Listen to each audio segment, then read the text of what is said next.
Mindfulness, the quality or state of being conscious or aware of something. 21ஆம் நூற்றாண்டின் ஆன்மீகவாதிகள் கையில் எடுத்திருக்கும் சொல். மிகவும் தவறாக போதிக்கப்பட்டு தவறாக புரிந்து கொள்ளப்படும் ஒரு சொல். கோடிக்கணக்கான மக்கள் ஆயிரக்கணக்கான யுக்திகளை இதற்கென கையாளுகிறார்கள். இருந்தும் என்ன பிரயோஜனம்? அடிப்படையான புரிதல் இல்லாமல் எந்தவொரு யுக்தியும் பயன் தராது. மைண்ட்ஃபுல்னஸ் என்னும் வார்த்தைக்கு அர்த்தம் என்ன? நாம் எந்தவொரு செயலையும் செய்யும் போது அந்த செயலை எதற்காக செய்கிறோம் என்ற நினைப்பு மட்டுமே நம் மனதை முழுமையாக ஆக்கிரமித்து இருந்தால் அந்த நிலைக்கு பெயர் தான் மைண்ட்ஃபுல்னஸ் என்போம். உதாரணத்திற்கு, ஒருவர் தியானம் செய்கிறார் என வைத்துக்கொள்வோம்.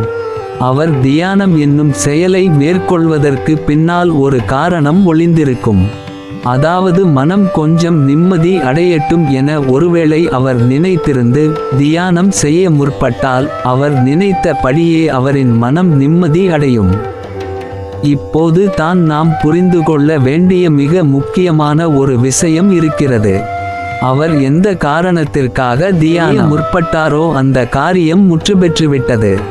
அதன் பின்பும் அவர் அதனை தொடர்கிறார் எனில் அவர் தனது இலக்கை தாண்டி எதையோ குருடனைப் போல தேடிக்கொண்டிருக்கிறார் என்று அர்த்தம். இப்போது அவர் அவரின் மைண்ட்ஃபுல்னஸ் நிலையை தவறவிட்டார் என்றே சொல்ல வேண்டும்.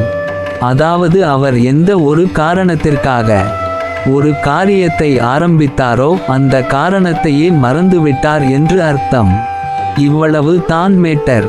மிக எளிமையான விஷயம் வியாபார நோக்கங்களுக்காக மிகவும் சிக்கலாக ஆக்கப்பட்டுவிட்டது. இன்று பல பேரின் பிழைப்பு இதை திரித்து சொல்வதால் தான் ஓடுகிறது.